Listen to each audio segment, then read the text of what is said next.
تیرے شہر میں آؤں، تیری نعت پڑھتے پڑھتے۔ بڑے بڑے مدرسے ہیں مگر یہ کام بہت کم میں کرتا ہوں، اور اس کی سرپرستی، اس کی نگرانی، اس کا فاؤنڈر ہوں میں نے قائم کیا، میں نے خود اکیلے تنہا، کوئی کمیٹی نہیں، مگر اس کے باوجود یہ کام میرے لیے بھاری ہے۔ ایک بار جانا تو آسان ہے، اگر بار بار جانا، رمضان میں جانا، کھال لینے کے لیے جانا، عشر کے لیے جانا، جلسے کے لیے جانا، یہ کام کرنے کے لیے سینے پر پتھر رکھنا پڑتا ہے، تب جا کے بڑا کام ہوتا ہے۔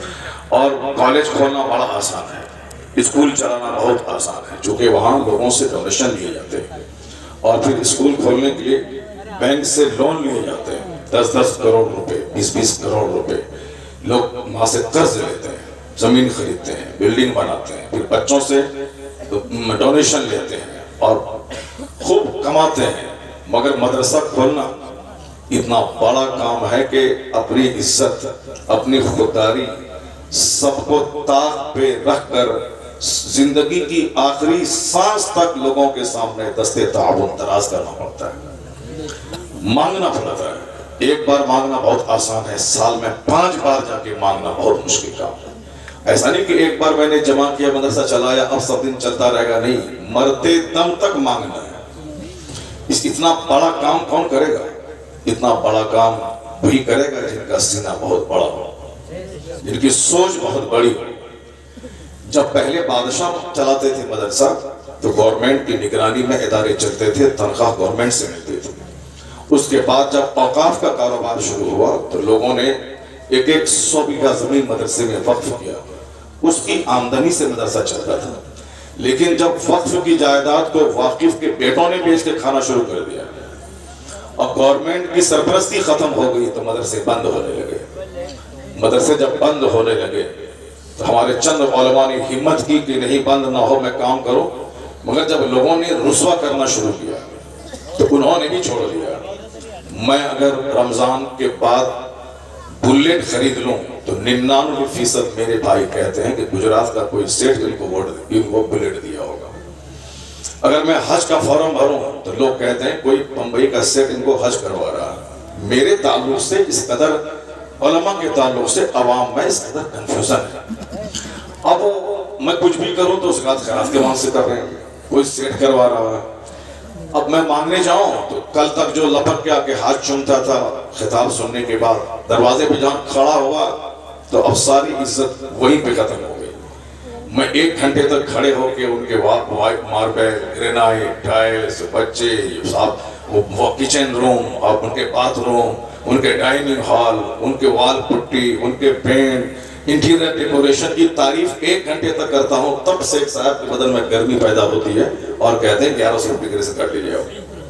اب 1 گھنٹے تک تعریف کروں میں تب 1100 روپے، اور ایک بار تعریف کرنے سے زندگی بھر کام چل جائے تو ٹھیک نہیں، بہت مشکل کام۔ ہمارے خوددار عالموں نے کہا کہ نہیں، ہم امامت کر لیں گے، امامت بھی نہیں ملے گی تو بزنس کر لیں گے، یہ کام نہیں کریں گے۔ اب آپ بتائیں کہ گورنمنٹ کی نگرانی بھی ختم ہو گئی، اوقاف کی جائیداد بھی لٹ گئی، خوددار علماء بھی یہ فیلڈ چھوڑ کے چلے گئے مسجدوں میں یا پھر وہ اپنے کاروبار میں لگ گئے۔ بچوں کو قرآن کون سکھائے گا؟ بچوں کو حدیث کون پڑھائے گا؟ علم دین کے دروازے جب بند ہونے لگے تو ہمارے ان علماء نے کہا کہ ٹھیک ہے، میں تم کو سلام کروں گا، تم مجھ کو مت کرنا، میں 5 بار تیرے دروازے پہ جاؤں گا، تم میرے پاس مت آنا، میں اپنی ساری عزتوں کو طاق پہ رکھ دوں گا، میں اپنی خودداری کو مٹا دوں گا، میں بھیک مانگ دوں گا، یہ مجھ کو گوارا ہے، مگر مدرسے کا دروازہ بند ہو جائے یہ مجھ کو گوارا نہیں ہے۔ انہوں نے ہاتھ میں رسید لی اور مانگنا شروع کیا۔ آج لاکھوں مدرسے جو ہندوستان میں چل رہے ہیں، انہی علماء کے صبر، ان کے تحمل کا نتیجہ ہے کہ آج کالج کم چل رہے ہیں، مدارس زیادہ چل رہے ہیں۔ ان کی محنتوں نے آج وہ دن دکھلایا ہے کہ مدارس اسلامیہ زندہ ہے اور ہمارے بچے علماء، حفاظ، قراء بن کر دین کا کام کر رہے ہیں۔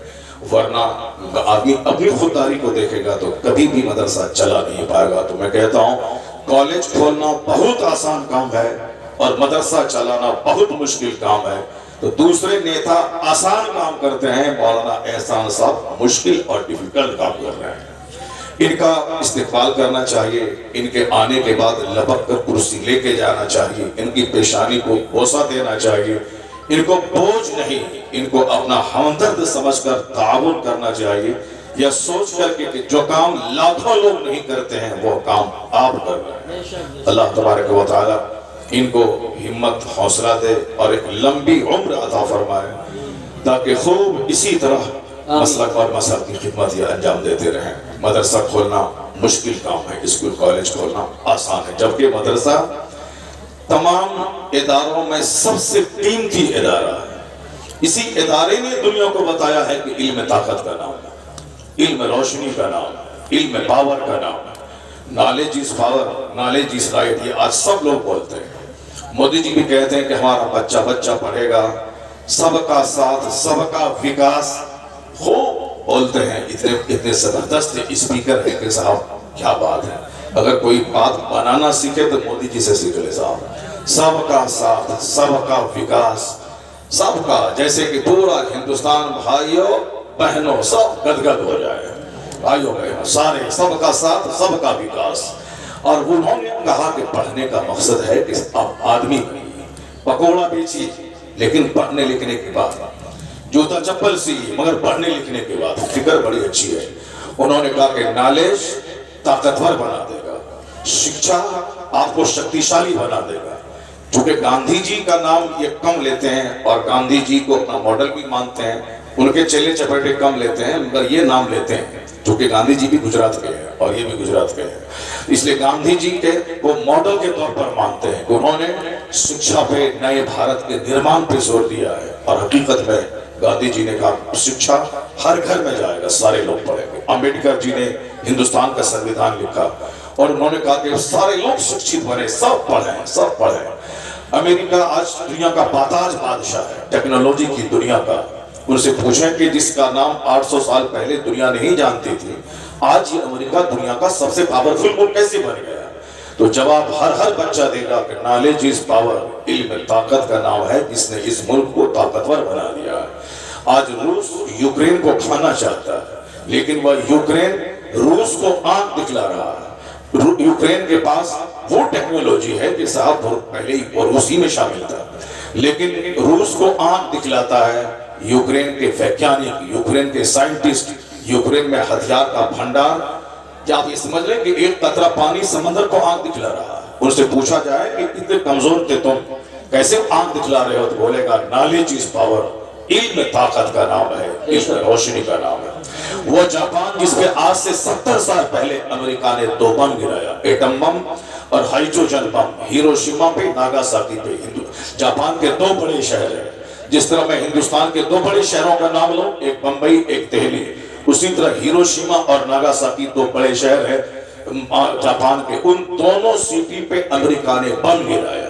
وہ امریکہ جس نے جاپان کو نیست و نابود کرنے کے لیے ایٹم بم گرایا، بہت سارے لوگ مر گئے، یہاں تک کہ اس کے زہریلے اثرات سے آج بھی لولے لنگڑے لوگ پیدا ہوتے ہیں، جو کہ خطرناک گیس ہوتی ہے اس بم میں۔ ایسا نہیں کہ بم گرا وہاں سے سب لوگ دب کے مر گئے، نہیں، وہ ایسا خطرناک بم ہوتا ہے کہ اس سے وہ علاقے کی آکسیجن کو وہ بم ختم کر دیتا ہے، لوگ گھٹ گھٹ کے مرنے لگتے ہیں، اس کا زہریلا اثر بہت دن تک رہتا ہے۔ اتنا خطرناک بم گرنے کے باوجود اس ملک کو تو تباہ ہو جانا چاہیے، لیکن آج 70 سال کے اندر جاپان امریکہ سے بھی زیادہ طاقتور ملک بن چکا ہے، ساری دنیا کو اپنا مال سپلائی کرتا ہے، قیمتی سامان جاپان تیار کرتا ہے۔ اس سے پوچھا جائے کہ تجھے تو مٹ جانا چاہیے تھا، لیکن تم آج، تمہاری معیشت پوری دنیا میں اسٹرانگ ہے، اکانومی تیری بڑی مضبوط ہے، ساری دنیا میں تیرا مال جاتا ہے اور ساری دنیا سے کرنسیز تیرے ملک میں آتی ہے۔